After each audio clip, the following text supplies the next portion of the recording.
Welcome back, everybody, to the Blockade Who Games channel. And today I spent $300 on PlayStation video games just in the month of September, and like the very 1st of October. So we're going to talk about every game that I just spent money on for this last month. So these games are all from PlayStation 3 and PlayStation 4. None of them are from PS2 or PS1. So if you see any empty spaces on the shelf here, that is because they are currently down here that I'm using for the video, but those spaces are normally where those games would be. And yes, I have a new background. It's beautiful, and it's got more to go before it's exactly the way I want it to look. But let's not waste any time, and let's talk about all of the PlayStation 4 and PS3 games that I spent $300 on this month. To start off with, let's talk about one of my all-time favorite PlayStation 3 series, and that, of course, is the Uncharted series. Uncharted 1, 2, and 3 are some of my favorite games on the PlayStation systems. Especially during the PlayStation 3 era, I found that the PS3 was a very great system, but it wasn't on the same level as the PlayStation 2 was when it comes to quality of games and the amount of games we were getting. But then as I paid more and more attention to what was coming out on the PlayStation 3, I found some of the best games ever made on that system with the Uncharted series. There are 3 games on the Uncharted series that's on the PlayStation 3, and the games take place across the many years of the story, and it follows Nathan Drake, who is a treasure hunter, him and his friend Sully, who go around traveling to find different things, treasures and stuff like that they can make money from, as well as just the adventure itself. And along the way, they, bring along a reporter who Nathan Drake ends up falling in love with, and come across a lot of different dangerous people. And each game plays pretty much the same. It's third-person shooter with a lot of exploration elements to it. There's punching and stuff in certain segments. It's very much like playing a movie. If you've ever wanted to play a game that's like playing a movie, that's what the Uncharted series is like. These are, in a lot of ways, full-length movies that you could watch that take roughly 10 hours or more to beat. And these are just some of the greatest games on the PlayStation 3. Personally, they're my favorite series ever on the PlayStation systems, like when it comes to exclusive games, and I just love these games so much. So if you never had a PS3 before, you definitely, or if you don't have a PS4, the PlayStation 4 also has the Nathan Drake Collection, which includes all 3 of these games in the PS3. So if you've never played the Uncharted series, you can play it on PS4 as well as the PlayStation 3. Up next is a collection for the PlayStation 3 of the first 3 Sly Cooper games. So I have Sly 2 on the PlayStation 2, and I'm still missing Sly Cooper 1 and 3, but I was able to get the Sly Collection from a local game store of mine. This game is a lot of fun. It was made by a different company from Sucker Punch, but they kind of just remastered the series from start to finish, the 1st, 2nd, and 3rd game, and then they made the 4th game in this series that's also on PlayStation 3, which I've not been able to find just yet in the wild. But I did find this one, and I had to buy it immediately because I love the Sly Cooper series, and I was told the PlayStation 3 collection was a fantastic port of the games, and they're kind of remastered for the next generation system at that time, which was the PS3. And so I just really, really wanted this game. It does support PlayStation Move. Wouldn't recommend it. But yeah, I was just really wanted this game. I wanted to be able to play through the whole series. And what better way to do it than on the PlayStation 3, which in a lot of ways was a pretty great system. It was a system that I skipped growing up. And I was more of a Xbox 360 person. So I'm glad I went back and got some more of the Xbox or the PlayStation 3 games, and I also bought a PlayStation 3 a couple months ago, and so I've now been just kind of getting my PlayStation 3 games up. Then, of course, the next game we have here is the Silent Hill Homecoming. So Silent Hill is a very, very hard series to find for cheap. Most of the games in the Silent Hill series is very expensive because they are very popular game series, and we don't get any more Silent Hill games and we haven't gotten any more Silent Hill games in a long, long time. But the PlayStation 3 era introduced Silent Hill Homecoming, which was right after the Silent Hill 4 game. None of the games actually take place in the same world or the same story, so you don't have to play any of the other games in the series to play this one. It is a very much survival horror game, has boss fights in it. It's one of my favorite series of all times, and I was just very glad to get access to the PlayStation 3 Silent Hill Homecoming game. I didn't own it on 360 either, so that was the only copy that I ever had. I'm just very excited that I was able to get a copy of that game. Then, of course, at another local gaming shop, I got Medal of Honor the Medal of Honor Limited Edition. I never played Medal of Honor Limited Edition. Well, it's not. This is just a limited edition. But I've never played the Medal of Honor game for the PlayStation 3 or the 360. It's apparently a really, really good version of the game. Medal of Honor was Call of Duty-esque. It's not exactly the same as Call of Duty, but it's, you know, a company who kind of mimicked that kind of style game, and I just really wanted it. It's a first-person shooter, you know, rated M for mature, so it's got like war graphic, shooting, guns, all that stuff. But I just loved the Medal of Honor series for the PS2. I think was a few of the games I played of the Medal of Honor series, and so I always wanted to play this version. And I know that, you know, it was just a game that I just like, oh well, it's not really that important, so I'll get it later. And I never did. Then, of course, we have Max Payne 3. I love the Max Payne series, and in the remakes video I did talk about remakes that I would like to see come out. I would have done not the Max Payne series if they weren't already being remastered and being remade for modern consoles for PlayStation 5. But Max Payne 3 is the only game on the PlayStation 3 of Max Payne. It's supposed to have been years later after Max Payne 1 and 2, and he, you know, is much older, and this one has kind of a happier ending to it. It did have a multiplayer in this one, but I never really played the multiplayer. I just played the single-player campaign, and I played my brother's copy of it that he had on the PS3, and then I never touched it after I beat it the one time. So when I saw Max Payne 3 at my local game store, I had to purchase it because it just is one of my favorite series, and I haven't played a Max Payne game in years. So I'm really hoping to get back into playing it soon. Then, of course, one of my favorite all-time PlayStation 3 games ever made, and you'll probably hear me talk about this game again in the near future, is, of course, the Heavy Rain game. Heavy Rain is a game made by Quantum Dream, and they are an amazing company who knows how to tell stories. And no story on the PlayStation 3, in my opinion, is as good as this game here.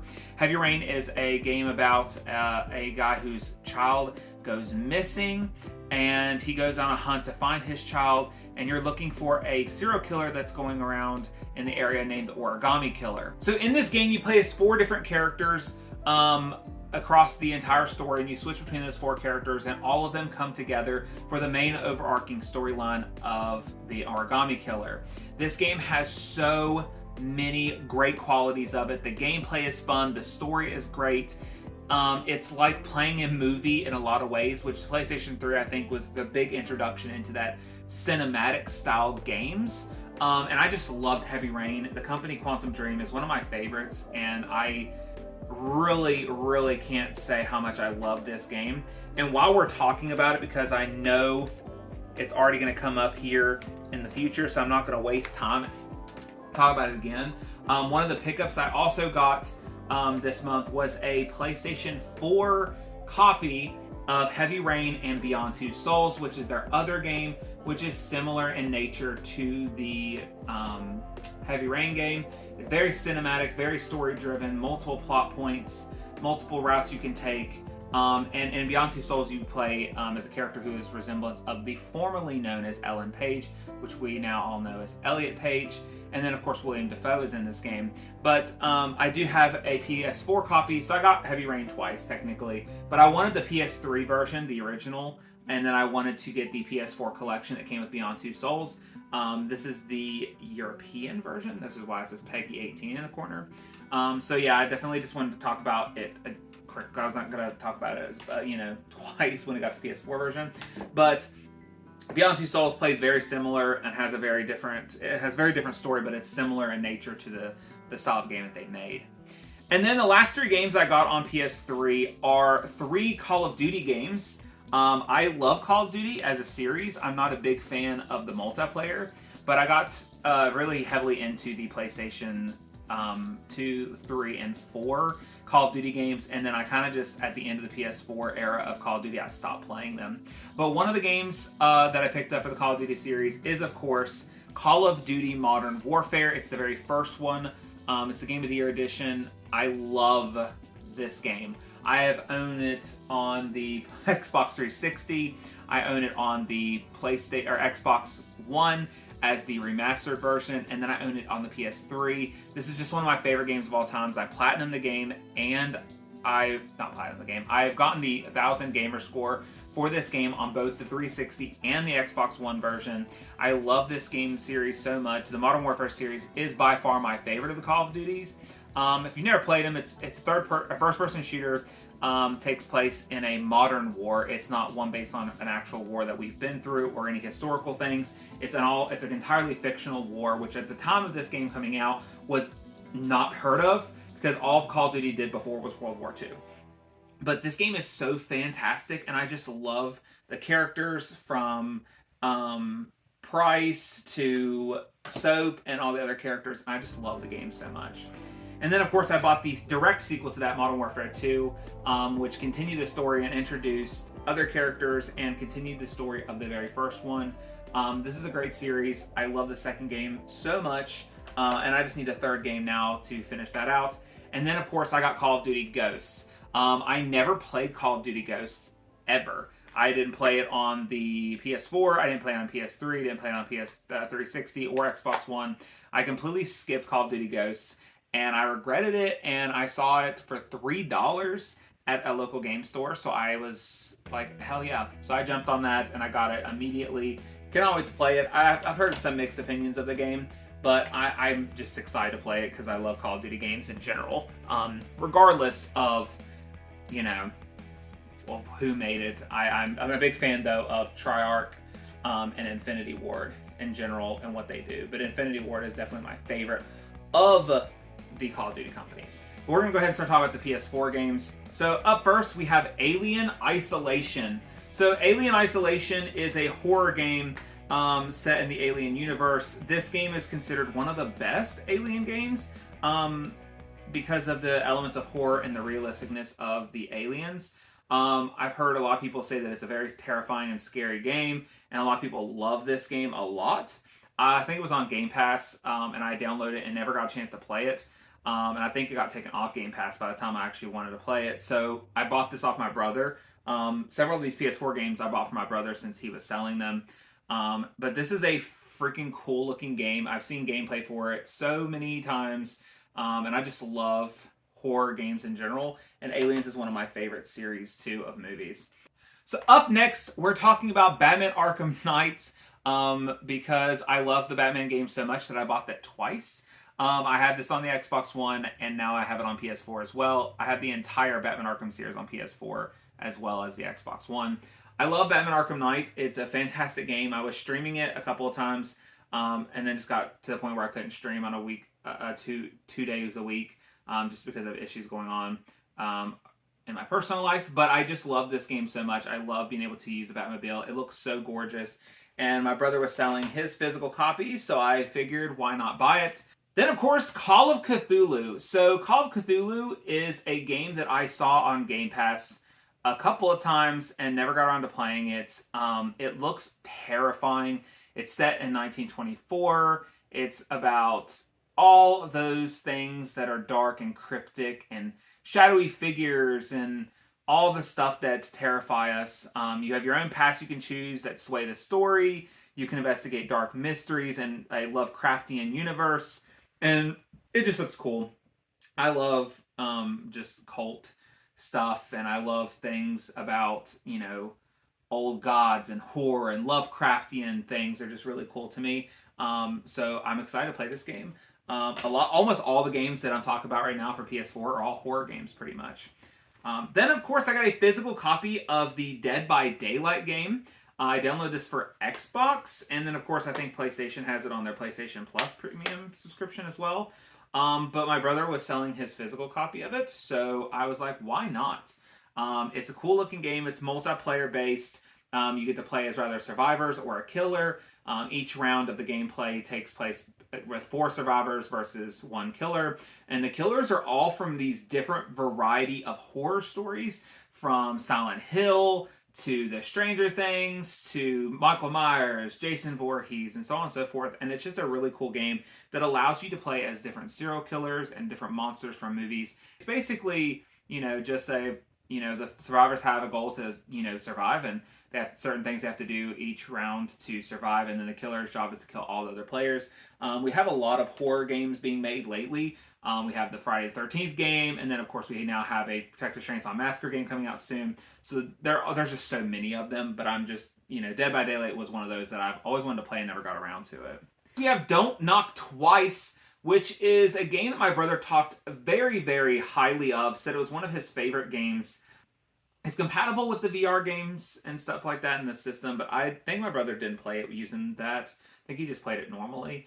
But Don't Knock Twice was a very terrifying game, from what my brother says. And I don't know much about this game other than it just looks terrifying, dark, and it just has all this cool demonic elements to it. And I just can't wait to play it. I love games like that. And another game that I don't have a physical copy of, and if they ever made one, I'm going to try and find it, is Emily Wants to Play. That game was just so cool, terrifying, and just one of the coolest indie games that I've seen on the market. So I need to get a copy of that. And then, of course, we have the game by Playdead and 505 Games, Inside and Limbo 2-pack. These games are both indie games that are just so creepy looking. And the games, I've not played either one of them, but I've seen so many people playing these games and have talked so highly of them. They're both very dark tales. Inside is about being hunted and alone, where a boy has to find himself drawn into the center of a dark project. And then in Limbo, you're uncertain of your sister's fate, and you enter Limbo to find her. So both games just look really, really cool, and the graphics for both games look just gorgeous. So I can't wait to play both those games, because artistically they look fantastic. And then this last game I know very little of, but it's called Colot. Colot is a very cool looking style game it is a first-person perspective horror experience set in a mysterious open world based on the motives of a true story known as the Detolv Pass Incident. And like I said, I know very little about this game. It has a PEGI 12 rating, which means this is a European copy.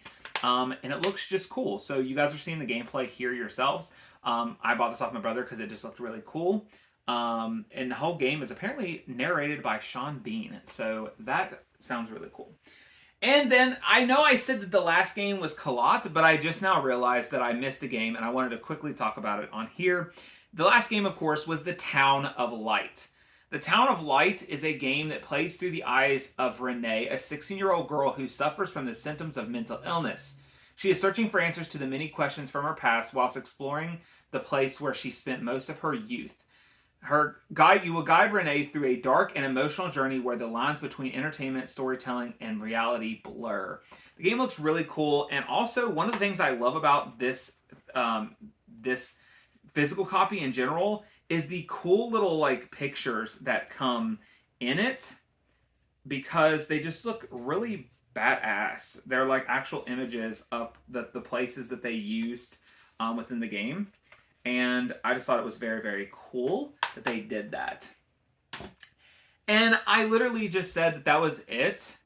But I'm now realizing that I missed 2 games on the PlayStation 5 that I also bought this month. So let's go ahead and throw them in here at the very end of this video as well, now that I remembered them as well. I don't know why I forgot them. So as you all can tell, I kind of, on the PlayStation 3 was a lot of games that I had loved and hadn't gotten to in a while. And then if you look at the PS4 games, it's all horror games pretty much entirely. And that was what happened with the PS5 as well. So recently I picked up Madison, the Possessed edition, which this is my favorite physical copy that I bought recently, because it comes with this really, really cool book in here, and it's like a kid's story, but a very terrifying kid's story, let's just put it that way, as well as like notes on how to play a song within the game, which is cool. Madison is a game where you have to suffer the brutal torment of a demon, forcing you to continue a gory ritual. Madison is an immersive and terrifying first-person psychological horror game featuring disturbing gameplay and an unsettling and compelling narrative. You have to solve puzzles, explore your surroundings, and most importantly, you have to survive. So very cool.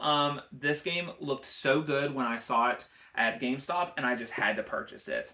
And then the last game I got, officially the last game, guys, I promise. I literally keep saying the final game, and then I realized I had more. But the last game, for sure the last game that I bought this month was Tormented Souls. Tormented Souls is very much a classic survival horror game that plays similar to the old Resident Evil and Silent Hill games.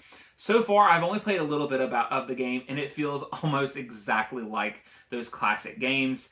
Puzzle solving, surviving, very low ammo. It's just a really cool game. You have to save using little recording devices, and it's kind of like some of those games where like you have limited saves, so like you can only save every time you find certain things. So you have to be cautious of when you save, and you have to hold on to those recordings because you don't want to save too often, and then you have a long time before the next save. But the game is really cool. It can be a little frustrating, obviously with the old controls. It can be a little frustrating, but I love it so much. It's one of my, like, honestly, it's a surprise to me that I found this game and just enjoyed it so much. But that right there, guys, is the entire games pickup that I had for the last 2 months, or a month and a half, really. And yeah, in total, those probably cost me about $300, and it was worth it. Because all these games are really cool. My PS3 collection is getting up there. My PS4 collection is finally at like 71, I think. And then, of course, I'm just going to continue to get more PS5 games, and I can't wait to talk about more PS5 games. So yes. But thank you guys for watching. Hopefully you enjoyed this video today, and hopefully you found some games on this list of games I picked up that you're interested in as well. But thank you all. Don't forget to like, comment, and subscribe if you liked what you saw today. We cover PlayStation content every single week. And if you want to follow me when we're not on videos, go over to Twitter and Instagram, because I'm on both of those. Mostly on Twitter, though, if you want to follow me there. I use that a little bit more. But thank you all. I will see you all next time. I'm going to get back to playing Tormented Souls because the game is just too freaking good, and I want to take my time with it. So I'm going to get back to that. Y'all scare yourself silly, and I'll see you later.